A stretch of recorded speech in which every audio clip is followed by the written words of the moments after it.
अच्छा देखें, कल जो हमने पढ़ा था, कल मैंने आपको बताया था सबसे पहले ये एफरेंट आर्ट्रियूल आई। एफरेंट आर्ट्रियूल जो है वो डिवाइड क्या बना लेती है, इस कैपिलरीज में ओपन होती है, ये ग्लोमेरुलस कैपिलरीज हैं, और उसके बाद ये इफरेंट आर्ट्रियूल। फिर यहाँ पर क्या होता है, ये नेफ्रॉन का पहला पार्ट बोमेन कैप्सूल है। तो मैंने कल आपको जो बता रहा था नेफ्रॉन के फंक्शन, सबसे पहली चीज क्या होती है, नेफ्रॉन के रेगुलेटरी फंक्शन ऑफ नेफ्रॉन में सबसे पहले होती है अल्ट्रा फिल्ट्रेशन। और मैंने आपको बताया था कि अल्ट्रा फिल्ट्रेशन में क्या होता है कि वाटर यहाँ पर फिल्ट्रेशन होगी। ये ग्लोमेरुलस से ब्लड, जो ग्लोमेरुलस के अंदर जो ब्लड है, ये देखें एफरेंट आर्ट्रियूल से ब्लड किस में आ रहा है, ब्लड आ रहा है ग्लोमेरुलस में। अब यहाँ पर फिल्ट्रेशन होगी। फिल्ट्रेशन का मतलब यहाँ पर क्या है कि ब्लड के अंदर से जो वाटर होगा वो भी कहाँ आ जाएगा, वो इस बोमेन कैप्सूल में आ जाएगा। ब्लड में जो सॉल्ट है वो भी बोमेन कैप्सूल में आएगा, ग्लूकोज भी आ जाएगा, और इसके अलावा यूरिया भी आ जाएगा। इसके अलावा कुछ अमाइनो एसिड भी आ जाएंगे। सिर्फ प्रोटीन और ब्लड के सेल्स यहाँ पर नहीं आएंगे। अच्छा, फिर मैंने आपको बताया था कि अल्ट्रा फिल्ट्रेशन इस बोमेन इस जगह पर ही क्यों होती है, ग्लोमेरुलस और बोमेन वाली साइड पर, कहीं और क्यों नहीं होती? क्योंकि ये पोरस होता है। बोमेन और ग्लोमेरुलस की वॉल जो है ये पोरस होती हैं, इनमें सुराख होते हैं। और दूसरा यहाँ पर ब्लड प्रेशर ज्यादा होता है, वो एक हाइड्रोस्टेटिक प्रेशर लगाता है जिससे ये मॉलिक्यूल जो है वो बोमेन कैप्सूल की तरफ मूव करते हैं। ये दो फैक्टर मैंने आपको बताए थे। ये भी मैंने आपको बता दिया था कि ग्लोमेरुलस में ब्लड प्रेशर ज्यादा क्यों होता है। अब ग्लोमेरुलस से जो कुछ आ गया इस बोमेन कैप्सूल में, इसको कहते हैं इसको ग्लोमेरुलर फिल्ट्रेट कहेंगे, इसको ग्लोमेरुलर फिल्ट्रेट कहेंगे। अच्छा, फिर ये फिल्ट्रेट जो है वो कहाँ आ जाएगा? फिल्ट्रेट जब प्रॉक्सिमल कन्विलेटेड ट्यूब्यूल में आएगा, तो प्रॉक्सिमल कन्विलेटेड ट्यूब्यूल के चारों तरफ ब्लड की जो कैपिलरीज होती हैं, यही ब्लड की कैपिलरीज जो प्रॉक्सिमल कन्विलेटेड ट्यूब्यूल के चारों तरफ हैं, इनको कहते हैं पेरी ट्यूबुलर कैपिलरीज। इनको क्या कहते हैं? इनको कहते हैं पेरी ट्यूबुलर कैपिलरीज। अब क्या होता है कि इन पेरी ट्यूबुलर कैपिलरीज, ये क्या होगा, इधर से जो है वो वाटर प्रॉक्सिमल कन्विलेटेड ट्यूब्यूल से वाटर दोबारा पेरीट्यूबुलर कैपिलरीज में चला जाएगा, सॉल्ट भी चला जाएगा, और ग्लूकोज भी जाएगा, अमाइनो एसिड भी जाएगा। मतलब क्या क्या चीजें यहाँ पर रीएब्जॉर्ब होंगी प्रॉक्सिमल कन्विलेटेड ट्यूब्यूल के अंदर? वाटर रीएब्जॉर्ब होगा, 65% वाटर रीएब्जॉर्ब हो जाएगा, 65% जो है वो सॉल्ट रीएब्जॉर्ब हो जाएगा, और ग्लूकोज जो है वो 100% रीएब्जॉर्ब हो जाता है, अमाइनो एसिड भी 100% रीएब्जॉर्ब हो जाते हैं। अब उसके बाद ये फिल्ट्रेट आगे आता है डिस्टिल, फिर आता है ये लूप ऑफ हिनले। जब ये लूप ऑफ हिनले में आता है, तो लूप ऑफ हिनले की मैंने आपको बताया था दो लिम्स होती हैं, एक डेसेंडिंग लिम्ब और एक असेंडिंग लिम्ब। ये नीचे की तरफ जो जा रही है ये डेसेंडिंग लिम्ब है, ऊपर की तरफ जो आ रही है वो असेंडिंग लिम्ब। अब क्या होगा, डेसेंडिंग लिम्ब से जो है वो क्या एब्जॉर्ब हो जाता है? डेसेंडिंग लिम्ब से सिर्फ वाटर एब्जॉर्ब होता है, और जो असेंडिंग लिम्ब होती है उससे सिर्फ क्या एब्जॉर्ब होता है? Sodium chloride. अब मैंने आपको बताया था सबसे ज्यादा अगर आपसे कोई ऐसा एमसीक्यूज आ जाए कि नेफ्रॉन के कौन से पार्ट से सबसे ज्यादा रीएब्जॉर्प्शन होती है, इस वाले पार्ट से, प्रॉक्सिमल कन्विलेटेड ट्यूब्यूल से। फिर क्या होता है? फिर आ गया डिस्टल कन्विलेटेड ट्यूब्यूल की तरफ ये। अच्छा, डिस्टल कन्विलेटेड ट्यूब्यूल में क्या एब्जॉर्ब होगा? वाटर। लेकिन एक बात याद रखिएगा, डिस्टल कन्विलेटेड ट्यूब्यूल में वाटर को एब्जॉर्ब करने में कौन हेल्प करेगा? एक एंजाइम हेल्प करेगा जिसको कहेंगे adrenocorticotrophic hormone, anti diuretic hormone, ADH. ये बात याद रखिएगा। ये यहाँ पर जो वाटर एब्जॉर्ब हुआ है वो क्यों एब्जॉर्ब हुआ, लेकिन वहां पर कोई क्या कहना चाहिए, हार्मोन ने एक्ट नहीं किया है। यहाँ पर जो है वो, यहाँ पर हार्मोन जो है वो क्या कराएगा? हार्मोन इसको एब्जॉर्ब कराएगा। और एक और बात याद रखिएगा, यहाँ पर जो एब्जॉर्प्शन होगी वो एक्टिव होगी। एक्टिव का मतलब क्या होता है? इसमें एनर्जी इस्तेमाल होगी। जो रीअब्जॉर्प्शन है वो कैसी है? वो एक्टिव है। एक्टिव का मतलब क्या होता है? यहाँ पर एनर्जी इस्तेमाल होती है, मतलब एटीपी यूज होते हैं। ये देखें, यहाँ पर वाटर एब्जॉर्ब होगा डिस्टिल कन्विलेटेड ट्यूब्यूल मगर हार्मोन की मदद से। फिर आता है कलेक्टिंग डक्ट। कलेक्टिंग डक्ट के अंदर भी वाटर एब्जॉर्ब होगा, लेकिन वो किसकी हेल्प से होगा, वो होगा ADH हार्मोन की हेल्प से। तो ये मैंने आपको बता दिया था रीअब्जॉर्प्शन। आगे जो हम एक दूसरा जो थर्ड नंबर पर जो हम पढ़ रहे थे वो था, इसके बाद जो मैं आपको बता रहा था वो मैं बता रहा था ट्यूबुलर सिक्रीशन। जो फोर्थ स्टेप आपको लिखवा रहा था, इसका जो फोर्थ स्टेप तीसरा स्टेप है वो है ट्यूबुलर सिक्रीशन। अब ये ट्यूबुलर सिक्रीशन है क्या, कल आपको बता दिया था मैंने कि ट्यूबुलर सिक्रीशन क्या होता है। तो देखो ट्यूबुलर सिक्रीशन क्या होता है, ये देखो ये यहाँ पर जो है वो बोमेन कैप्सूल का पहला वाला पार्ट ये हो गया, ये प्रोक्सिमल कन्विलेटेड ट्यूब्यूल हो गई, ये भाई लूपोफेनले हो गया, ये हो गया डिस्टल कन्विलेटेड ट्यूब्यूल, और ये कलेक्टिंग डक्ट। अब क्या होता है कि यहाँ पर फिल्ट्रेशन हो जाती है, बहुत सारी चीजें यहाँ पर आ जाती हैं, और उसके बाद क्या होता है कि यहाँ से जो है वो एफरेंट आर्ट्यूल निकलती है, और इफरेंट आर्ट्यूल, सॉरी एफरेंट आर्ट्यूल यहाँ से होती है, ये एफरेंट है और ये इफरेंट। इफरेंट आर्ट्यूल जो है इसके चारों तरफ यहाँ ये प्रोक्सिमल कन्विलेटेड ट्यूब्यूल और डिस्टल कन्विलेटेड ट्यूब्यूल के चारों तरफ ऐसे लिपट जाती है, और फिर इसको हम कहते हैं पेरीट्यूबुलर कैपिलरीज। अब क्या होता है कि कुछ चीजें अमोनिया, यूरिया, कुछ टॉक्सिक या पॉइजनस सब्सटेंस जो है वो क्या होता है यहाँ उनकी फिल्ट्रेशन नहीं हो पाती और वो आगे निकल जाते हैं। आगे निकलकर जो है वो किसमें चले जाते हैं, वो चले जाते हैं इसमें पेरीट्यूबुलर कैपिलरीज में। जैसे अब ये पेरीट्यूबुलर कैपिलरीज हैं, ये पेरीट्यूबुलर कैपिलरीज हैं, और उसके साथ नीचे ये चल रही है प्रोक्सिमल कन्विलेटेड ट्यूब्यूल। ऐसे समझ लें, ये प्रोक्सिमल कन्विलेटेड ट्यूब्यूल है और ये पेरीट्यूबुलर कैपिलरीज है। अब क्या होता है इस पेरीट्यूबुलर कैपिलरीज में से जब ब्लड गुजर रहा है, ऐसे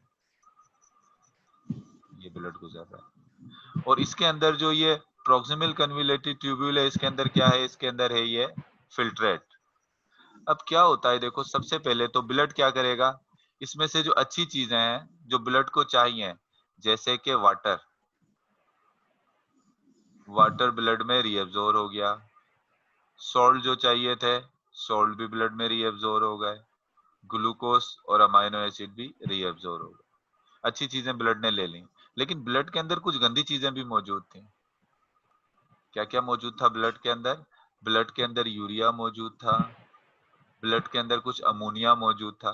और ये यूरिया और अमोनिया कौन से वाले यूरिया और अमोनिया है, जो यहाँ फिल्ट्रेशन से बचकर आ गए थे। यहाँ फिल्ट्रेशन उसकी हो नहीं पाई थी, वो ये बोमेन कैप्सूल में इनको उसूलन तो यहाँ से आ जाना चाहिए था, मगर ये बच गए थे। और बचने के बाद क्या हुआ, ये यहाँ से जब मूव किए तो फिर इधर ब्लड ने क्या किया, इधर से इसको जो है वो दोबारा किस में डाल दिया, इस यूरिया को और अमोनिया को जो है वो किस में डाल दिया, उसको फिल्ट्रेट के अंदर डाल दिया। तो इसको हम क्या कहते हैं, इसको हम कहते हैं ट्यूबुलर सिक्रीशन।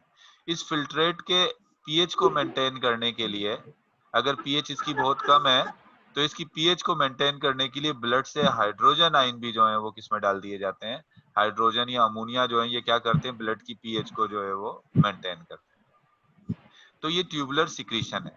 एक तो थी ट्यूबुलर रीअब्जॉर्प्शन, यानी इस ट्यूब से प्रोक्सिमल कन्विलेटेड जो ट्यूबुल है, इससे कौन कौन सी चीजें ब्लड में यहाँ पर एब्जॉर्ब हो गई, ब्लड के अंदर एब्जॉर्ब हुई, तो वो हो गई ट्यूबुलर रीअब्जॉर्प्शन। और कौन कौन सी चीजें हैं इसके ल्यूमन में, ये जो प्रोक्सिमल कन्विलेटेड ट्यूबुल का बीच का जो खाली कैविटी है, इसको हम क्या कह रहे हैं, इसको हम ल्यूमन कह रहे हैं। कौन सी चीजें ब्लड ने ल्यूमन को दी, वो ट्यूबुलर सिक्रीशन है। और कौन सी चीजें ब्लड से ल्यूमन से जो है वो फिल्ट्रेट से ब्लड ने ले ली, वो क्या है, वो बेसिकली जो है वो ट्यूबुलर रीअब्जॉर्प्शन है। तो चलिए ट्यूबुलर सिक्रीशन में आपकी बुक में जो लिखा हुआ है वो लिखा हुआ है, eight the level of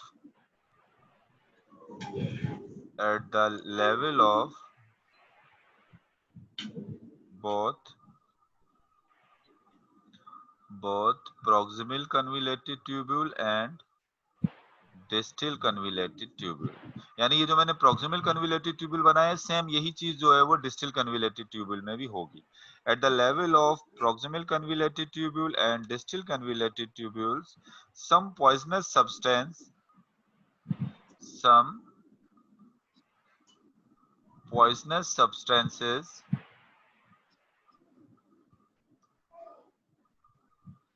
as well as as well as nitrogenous substance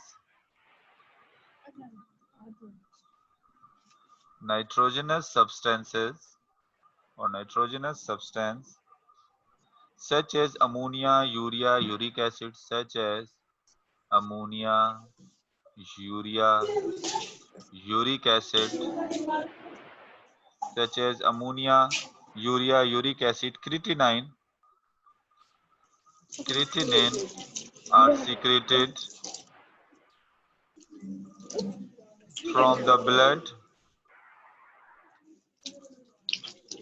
blood directly into the filtrate by active transport. देखिए मैंने पूरी लाइन लिख दी है आपके टेक्स्ट बुक की, आपकी बायो की टेक्स्ट बुक की पूरी लाइन लिख दी है। अब इस लाइन को समझ लें। At the level of proximal and distal convoluted tubule, यानी डिस्टल कन्विलेटेड ट्यूब्यूल में और प्रोक्सिमल कन्विलेटेड ट्यूब्यूल में, और ये जो डिस्टल कन्विलेटेड ट्यूब्यूल है यहाँ पर क्या होगा, सम पॉइजनस सब्सटेंस यानी कुछ जहरीले चीजें, और उसके साथ साथ क्या कुछ नाइट्रोजनस सब्सटेंस भी। नाइट्रोजनस सब्सटेंस में कौन कौन से आ जाते हैं, अमोनिया, यूरिया, यूरिक एसिड और creatinine are secreted from the blood, यानी ये रेड कलर का जो है ये ब्लड है, ब्लड से जो सीक्रेट होते हैं डायरेक्टली, यानी डायरेक्ट किसमें सीक्रेट कर दिए जाते हैं, इस फिल्ट्रेट में। और इसके कौन सी ट्रांसपोर्ट के जरिए, एक्टिव ट्रांसपोर्ट के जरिए। मतलब यहाँ पर भी क्या इस्तेमाल होगी, एनर्जी इस्तेमाल होगी। यहाँ पर ये जो ब्लड के अंदर चीजें जा रही हैं तब भी एक्टिव है ये भी ट्रांसपोर्ट, और ये वाली ट्रांसपोर्ट भी क्या है, एक्टिव है। एमसीक्यू पॉइंट ऑफ व्यू से ये इंपॉर्टेंट चीजें हैं। अगर आपसे पूछा जाए कि ट्यूबुलर जो रीअब्जॉर्प्शन होती है वो पैसिव ट्रांसपोर्ट है या एक्टिव ट्रांसपोर्ट, अपने कहना है वो एक्टिव ट्रांसपोर्ट है। अगर आपसे पूछा जाए कि ट्यूबुलर सिक्रीशन एक्टिव ट्रांसपोर्ट है या पैसिव ट्रांसपोर्ट है, तो ये भी कौन सी ट्रांसपोर्ट है, ये भी जो है वो एक्टिव ट्रांसपोर्ट है।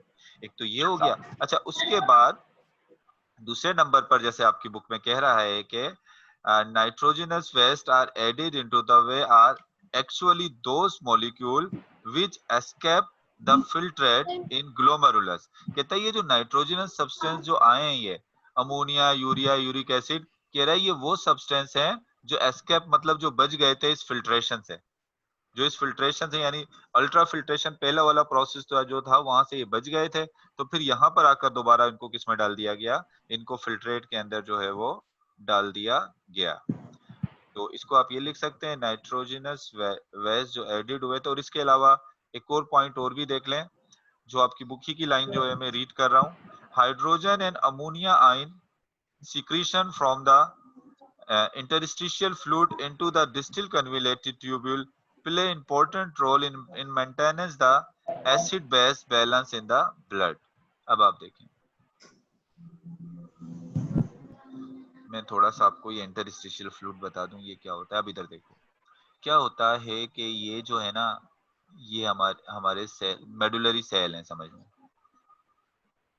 और सेल्स के दरमियान में जो फ्लूइड होता है, सेल के दरमियान में या टिश्यूज के दरमियान में जो फ्लूइड होता है इसको कहते हैं इंटरस्टिशियल फ्लूइड। इसको टिश्यू फ्लूइड भी कह सकते हैं या इसको हम क्या कह सकते हैं, इंटरस्टिशियल फ्लूइड कहते हैं।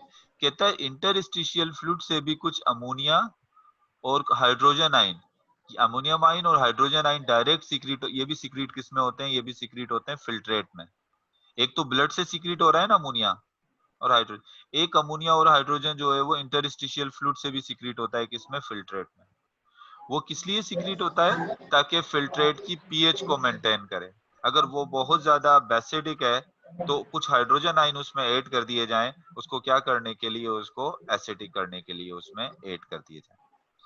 यहाँ तक क्लियर हो गया ट्यूबुलर सिक्रीशन तक, आगे चलो student. Yes sir. Tubular secretion clear है, आगे चलो। Yes sir. चलें, पहले मुझे कोई एक स्टूडेंट बता दे ट्यूबुलर सिक्रीशन से उसको समझ में क्या आया। कोई एक स्टूडेंट मुझे सिंपल जैसे मैंने बताया ऐसे ही मुझे बता दें, तो फिर मैं आगे चलता हूँ। बताओगे कोई?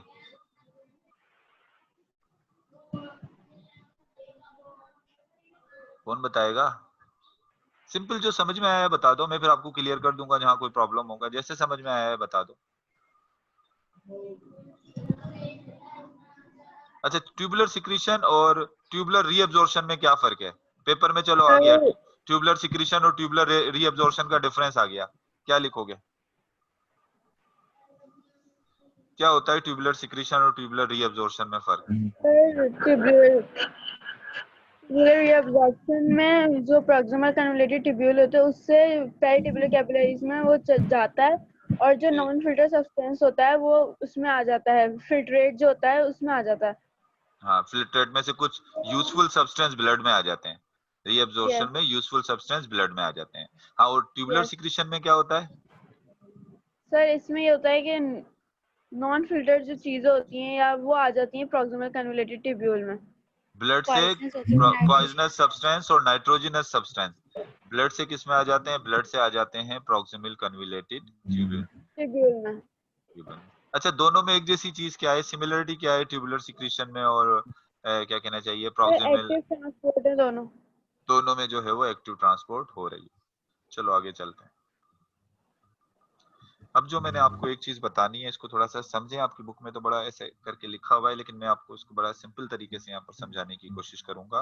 काउंटर करंट मैकेनिज्म, आपकी बुक में लिखा हुआ है काउंटर करंट एक्सचेंज, लेकिन मैं यहाँ लिखूंगा इसको काउंटर करंट मैकेनिज्म या काउंटर करंट सिस्टम। आप इसको हेडिंग दें तो वो ज्यादा बेहतर है, काउंटर करंट मैकेनिज्म, या इसको काउंटर करंट सिस्टम भी कह सकते हैं।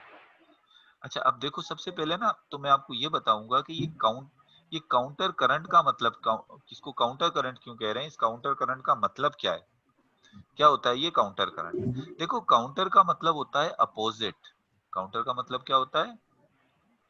अपोजिट। और करंट का मतलब होता है फ्लो। अब देखो क्या होता है, काउंटर करंट हम कहते हैं किसको है? कभी भी कोई दो ट्यूब्स हैं, एक ट्यूब ये है और दूसरी ट्यूब ये है, इन दोनों ट्यूब में अगर कोई लिक्विड जो है वो अपोजिट डायरेक्शन में फ्लो कर रहा हो, देखो इसमें ब्लड या कोई भी लिक्विड ऐसे जा रहा है और इसमें कैसे जा रहा है, इसमें ऐसे जा रहा है, तो दोनों के अंदर देखें लिक्विड कैसे फ्लो कर रहा हो, अपोजिट डायरेक्शन में जब लिक्विड फ्लो कर रहा हो तो उसको क्या कहते हैं? उसको हम कहते हैं काउंटर करंट। अब देखो, काउंटर का मतलब क्या हो गया? अपोजिट। और करंट का मतलब क्या हो गया? फ्लो। तो अब देखें, दो चीजें अपोजिट डायरेक्शन में जब मूव करती हैं, मिसाल के तौर पे दो पाइप हैं, चलो एक से आप आम मिसालों में समझो, दो पाइप हैं या दो नालियां, रोड ही हैं, दो रोड भी तो, जो डबल रोड होता है वो भी तो काउंटर करंट होता है। एक एक पे ट्रैफिक इस तरफ जा रही होती है और दूसरे पे ट्रैफिक इस तरह जा रही होती है। या दो पाइप ले लो, एक पाइप ये है और दूसरा पाइप ये है, इस पाइप में से पानी है इस तरफ जा रहा है और इस पाइप में पानी इस तरफ जा रहा है, तो इनमें जो फ्लो है वो काउंटर करंट है, यहाँ पर भी जो फ्लो है वो काउंटर करंट है। अच्छा, काउंटर करंट मैकेनिज्म क्या हमारी किडनी के अंदर भी होता है? अब आप ये देखो कि काउंटर करंट मैकेनिज्म हमारी किडनी में किस तरह से काम कर रहा है। दो जगहों पर काउंटर करंट मैकेनिज्म होता है हमारी किडनी में। किडनी में जो नेफ्रॉन है इसमें दो जगह पर काउंटर करंट है। अब देखो दो जगहों पर कौन सा है, सबसे पहले तो मैं लूप ऑफ हेनले बना लेता हूँ, लूप ऑफ हेनले, ये देखिए लूप ऑफ हेनले। अच्छा भाई, लूप ऑफ इनले जो होता है उसमें क्या होता है कि जो ये असेंडिंग लिम्ब, ये डिसेंडिंग लिम्ब है, इसको मैं क्या कह रहा हूँ, इस लूप ऑफ इनले को क्या कह रहा हूँ? Descending limb. और इस वाली लूप ऑफ इनले को मैं क्या कह रहा हूँ? Ascending limb. सही है, ये डिसेंडिंग लिम्ब और ये असेंडिंग लिम्ब। अब डिसेंडिंग लिम्ब में तो फिल्ट्रेट ऐसे फ्लो करता है यूं, और असेंडिंग लिम्ब में कैसे फ्लो करता है? ये ऊपर की तरफ जाता है, तो अपोजिट डायरेक्शन में मूव कर रहे हैं ना। तो ये क्या हो गया? ये काउंटर करंट फ्लो हो गया किसके अंदर? Loop of Henley. Loop of Henley में भी काउंटर करंट फ्लो होता है। और फिर एक और बात मैंने आपको बताई थी कि लूप ऑफ हेनले के साथ साथ जो ब्लड वेसल्स मूव कर रही होती हैं, खून की नालियां, ये ऐसे ब्लड वेसल्स भी मूव कर रही होती है ना, खून की नालियां भी ऐसे, इनको हम वेजा रेक्टा कहते हैं। ऐसे ब्लड फ्लो कर रहा होता है जिसको हम क्या कहते हैं? जिसको हम कहते हैं वेजा रेक्टा। अब इस वेजा रेक्टा में क्या फ्लो कर रहा होता है? इस वेजा रेक्टा में ब्लड फ्लो कर रहा होता है। चलो इस वेजा रेक्टा में ब्लड ले लेते हैं, इस वेजा रेक्टा में ब्लड फ्लो कर रहा है ये, और ब्लड ऐसे जा रहा है, जो डायरेक्शन मैंने बना रहा हूँ, मुंह करवा रहा हूँ, ब्लड ऐसे मुंह कर रहा है, ये वेजा रेक्टा में ये ब्लड फ्लो कर रहा है। और चलो इसके अंदर जो है वो ऐसे ये क्या कर रहा है, इस फिल्ट्रेट में, इसमें से लूप ऑफ हेनले में से फिल्ट्रेट मूव कर रहा है। फिल्ट्रेट ऐसे मूव करता है जैसे मैं इसको मूव करा रहा हूँ, ये हो गया। अब देखो काउंटर करंट फ्लो कैसे हो गया, इसमें जो है वो ब्लड इस डायरेक्शन में आ रहा है और इसमें जो है वो इस डायरेक्शन में जा रहा है। और ब्लड को अगर ये तो काउंटर करंट फ्लो किसका हो गया, काउंटर करंट फ्लो हो गया किसका, लूप ऑफ हेनले का। वेजा रेक्टा में भी तो काउंटर करंट फ्लो है ना, एक तरफ ब्लड, यहाँ से ब्लड इस तरह से आ रहा है और यहाँ पर ब्लड किस तरह से जा रहा है, ये इस तरह से जा रहा है। तो एक काउंटर करंट फ्लो किस में होता है, वेजा रेक्टा में। तो इसका मतलब काउंटर करंट मैकेनिज्म जो हमारे पास है वो कितने काउंटर करंट मैकेनिज्म है, काउंटर करंट मैकेनिज्म जो है वो दो तरह का जो है वो हो गया। एक काउंटर करंट मैकेनिज्म जो है वो कहां पर अप्लाई हो रहा है, एक counter current mechanism loop of Henley में, और एक काउंटर करंट मैकेनिज्म जो है वो कहां पर अप्लाई हो रहा है, वेजा रेक्टा। यहाँ तक क्लियर हुआ, आगे चलो, ये बात क्लियर हो गई, आगे चलो।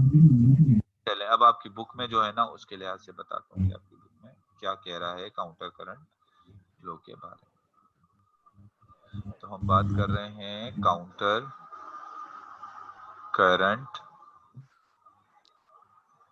मैकेनिज्म की।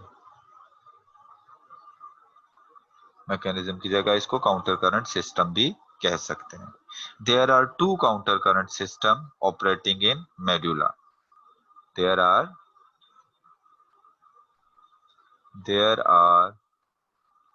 टू काउंटर करंट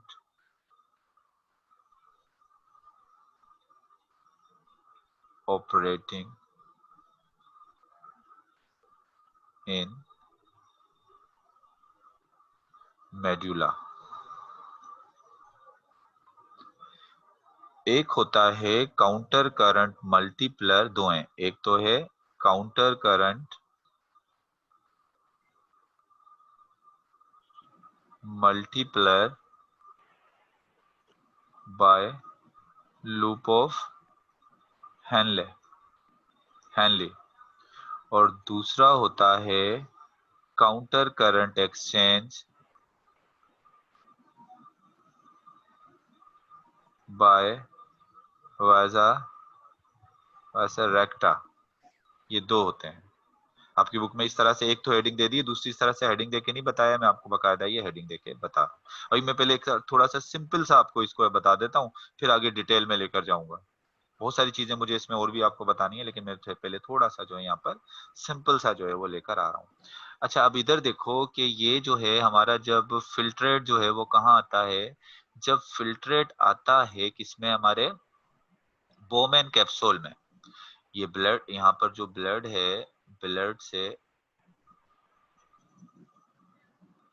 यहाँ पर ब्लड से फिल्ट्रेट जो है वो कहाँ आता है, बोमेन कैप्सूल में। अच्छा अब एक बात मुझे आपको बतानी है, देखें ऑस्मोलरिटी, हमारा ऑस्मोलरिटी जो है वो बेसिकली किसको कहा जा रहा है, हमारे ब्लड के अंदर आयन की कंसंट्रेशन, हमारे ब्लड के अंदर जो आयंस की कंसंट्रेशन होती है उसको हम क्या कहते हैं, ऑस्मोलरिटी।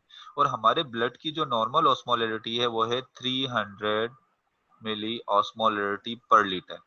यानी हमारे 1 लीटर ब्लड के अंदर 300 आयंस होते हैं। इसका मतलब सिंपल ये समझ लो, हमारे ब्लड की ऑस्मोलरिटी जो है वो 300 है, तो इसका मतलब क्या है, 1 लीटर ब्लड के अंदर 300 आयंस होते हैं। अब क्या होता है, इस वक्त ब्लड की ऑस्मोलरिटी कितनी है, 300। फिर क्या होता है, ब्लड से फिल्ट्रेट, ब्लड के प्लाज्मा से जब फिल्ट्रेट किस में आ जाता है, जब ब्लड के प्लाज्मा से फिल्ट्रेट आ जाता है बोमेन कैप्सूल में। तो अगर आप देखें इस फिल्ट्रेट की ऑस्मोलरिटी कितनी होती है, तो इस फिल्ट्रेट की भी ऑस्मोलरिटी जो है वो कितनी होती है, वो 300 ही होती है। क्यों 300 ही होती है, उसकी वजह ये होती है कि ब्लड से सिर्फ वाटर नहीं आता, वाटर के साथ सॉल्ट भी आते हैं, तो वाटर और सॉल्ट की कंसंट्रेशन फिर उसी लिहाज से हो जाती है। तो फिल्ट्रेट की भी जो ऑस्मोलरिटी होती है वो कितनी हो जाती है, वो 300 होती है। अच्छा उसके बाद फिर देखो क्या होता है कि ये जो फिल्ट्रेट होता है जब प्रोक्सिमल कन्विलेटेड ट्यूब्यूल से गुजरता है, तो प्रोक्सिमल कन्विलेटेड ट्यूब्यूल से जब ये गुजरता है तो प्रोक्सिमल कन्विलेटेड ट्यूब्यूल में फिर दोबारा क्या होती है, रीएब्जॉर्प्शन होती है। किसकी रीएब्जॉर्प्शन होती है, सिर्फ सॉल्ट की रीएब्जॉर्प्शन नहीं, सिर्फ वाटर की रीएब्जॉर्प्शन नहीं होती, दोनों चीजों की रीएब्जॉर्प्शन होती है यहाँ पर। यहाँ पर सॉल्ट भी रीएब्जॉर्ब होता है, वाटर भी रीएब्जॉर्ब होता है और सॉल्ट भी। तो अगर वाटर ज्यादा रीएब्जॉर्ब हो जाता तो इसकी ऑस्मोलिटी जो है वो क्या हो जाती, ज्यादा हो जाती, आयनिक कंसंट्रेशन वाटर के मुकाबले में ज्यादा हो जाती।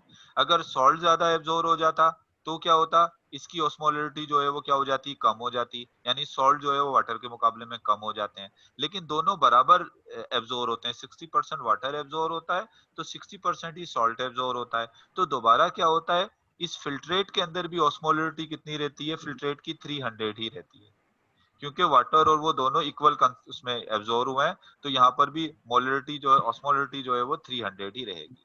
अब यहाँ पर जो फिल्ट्रेट है वो आइसोटोनिक है। आइसोटोनिक का मतलब क्या होता है, इसके साथ जो ब्लड चल रहा है, इसके बाहर जो इंटरस्टिशियल फ्लूइड है उसमें भी मोलरिटी 300 है।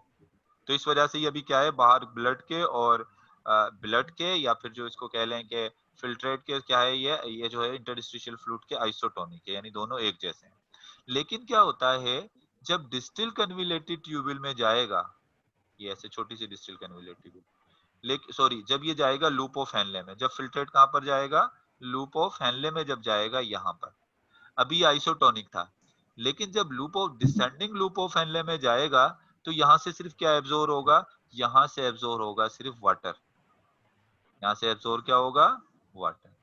और जब किसी चीज से वाटर एब्जॉर्ब हो गया और सॉल्ट एब्जॉर्ब नहीं हो रहा और वाटर एब्जॉर्ब हो रहा है, तो अब इसकी ऑस्मोलिटी क्या होगी, बढ़ेगी, यानी इसमें आयन की कंसंट्रेशन वाटर के मुकाबले में क्या हो जाएंगी, बढ़ जाएंगी। कैसे बढ़ जाएंगी, अभी यहाँ पर जब आया था तो इसकी ऑस्मोलिटी 300 थी, 300 के बाद जो है वो कितनी हो गई, 600 हो गई, 600 के बाद क्या हो गई, 900 हो गई, 900 के बाद जो है यहाँ पर पहुंचकर वो 1200 हो गई।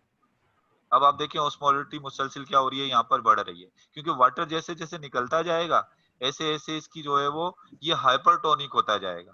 यहाँ पर क्या होगा, इसको हम क्या कहेंगे, इसको हम कहेंगे हाइपरटोनिक, यानी हाइपर ऑस्मोलिटी।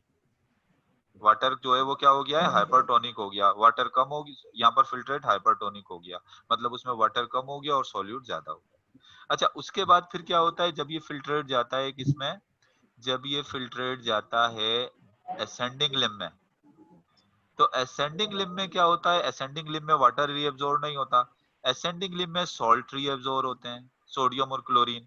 यहाँ पर पंप लगे हुए होते हैं सॉल्ट को एब्सॉर्ब फेंकने वाले, इससे निकाल के सॉल्ट को बाहर फेंक देते हैं, सोडियम को और क्लोरीन को। अब जब सॉल्ट बाहर निकलता है तो दोबारा ये हाइपरटोनिक से दोबारा हाइपोटोनिक हो जाना शुरू हो जाता है, मतलब इसके अंदर फिर आयन की कंसंट्रेशन वाटर के मुकाबले में जो है वो कम होना शुरू होती है, 1200 से वो फिर 900 पर आता है, 900 से वो फिर 600 पर आता है और NaCl निकलते हैं, 600 से फिर वो 300 पे आ जाता है और NaCl, फिर वो वापस 300 पर पहुंच गया, दोबारा वही जो है वो ऑस्मोलिटी आ गई। तो अब आप देखें ये जो लूप ऑफ हीनले में जो कुछ हुआ है इसको हम कह रहे हैं काउंटर करंट मल्टीप्लायर, मल्टीप्लाई हो रहे हैं ना नंबर, जैसे यहाँ पर आपने देखा यहाँ से जब सॉल्ट निकलेगा तो यहाँ पहले 300 था, फिर 600 हो गया, फिर 900 हो गया, 1200 हो गया। तो इसको ये वाला जो मैंने आपको बताया स्टेप, यहाँ पर जो कुछ होता है, यहाँ पर ये हाइपरटोनिक है, फिर यहाँ पर हाइपोटोनिक हो गया, तो इसको हम कहते हैं counter current multiplier by loop of Henle, इसको कहते हैं counter current multiplier by loop of Henle. और यहाँ पर जो होता है, यहाँ मेडुला के अंदर ये सब चीजें कहाँ हो रही है, मेडुला में हो रही है, क्योंकि मैंने आपको बताया था नेफ्रॉन का आधा हिस्सा, ये वाला हिस्सा कॉर्टेक्स में और ये वाला हिस्सा कहाँ है, मेडुला में। तो ये जो सब कुछ चल रहा है ये कहाँ चल रहा है, मेडुला में। इसमें से बहुत ज्यादा सॉल्ट रिलीज होता है और वो सॉल्ट जो है वो यहाँ नीचे जमा होता रहता है, तो इस वजह से मेडुला को हाइपरटोनिक कर देता है। लेकिन आप कहेंगे सॉल्ट अगर एब्जॉर्ब हो रहा है उसके साथ वाटर भी तो एब्जॉर्ब हो रहा है, तो ये वाटर भी तो यहाँ पर निकल रहा है, तो वाटर को तो इसको हाइपोटोनिक करना चाहिए। लेकिन वाटर क्यों काम नहीं करता, अब दूसरे नंबर पे होता है counter current exchange by vasa recta. अब counter current exchange by vasa recta में क्या होता है, देखो वेजा रेक्टा जो जा रहा होता है ना, ब्लड फ्लो कर रहा होता है जो वेजा रेक्टा से, ये ओनली 1%, बहुत थोड़ा सा ब्लड इसमें फ्लो कर रहा होता है। लेकिन ये क्या करता है वेजा रेक्टा, वेजा रेक्टा का जो ये ब्लड होता है, ये ब्लड क्या करता है, मेडुलरी सेल्स को जो है एक तो ऑक्सीजन दे देता है और दूसरा न्यूट्रिशन दे देता है, और इसके बदले में क्या एब्जॉर्ब करके ले जाता है, ये वाटर ले जाता है एब्जॉर्ब, एक्सचेंज हो रहा है ना। अब इसको हम काउंटर करंट एक्सचेंज कहेंगे। क्यों एक्सचेंज कहेंगे, क्योंकि इसने इंटरस्टिशियल सेल्स को या उस जगह को जो है मेडुलरी सेल्स को क्या दिया, ऑक्सीजन दिया और क्या दिया, न्यूट्रिशन फूड दिया, और इसके बदले में क्या लेकर चला गया, इसके बदले में वाटर जो है वो एब्जॉर्ब कर लिया। तो इसको हम क्या कहेंगे, इसको हम कहेंगे काउंटर करंट एक्सचेंज। यही वजह होती है कि वाटर जो है वो वेजा रेक्टा एब्जॉर्ब कर लेता है, तो इसकी वजह से मेडुला के अंदर सॉल्ट की कंसंट्रेशन क्या होती है, ज्यादा हो जाती है, और थोड़ा बहुत यूरिया भी यहाँ पर जमा होकर रहता है, ताकि ये हाईली कंसंट्रेटेड रहे और वाटर आराम से यहाँ पर से रीएब्जॉर्ब होता रहे। कुछ समझ में आया ये बात स्टूडेंट?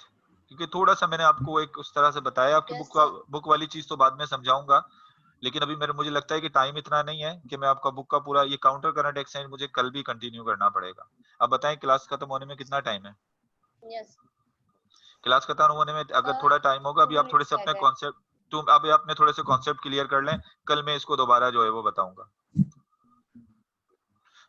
तो दो तरह के एक काउंटर करंट मल्टीप्लर, मैंने आपको कहा था काउंटर करंट होता क्या है, अपोजिट डायरेक्शन में जब चीजें फ्लो करती हैं, यहाँ से फिल्ट्रेट यूं गया और यहाँ से फिल्ट्रेट यूं गया। एक काउंटर करंट मल्टीप्लर एक काउंटर करंट किसका हो गया, लूपो फैनले का।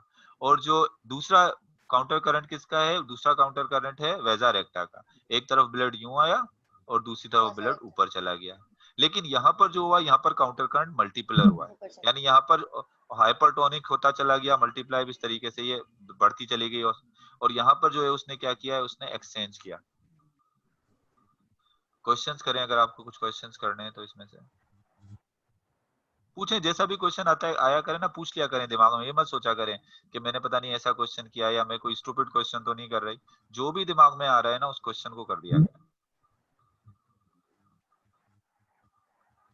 पूछो।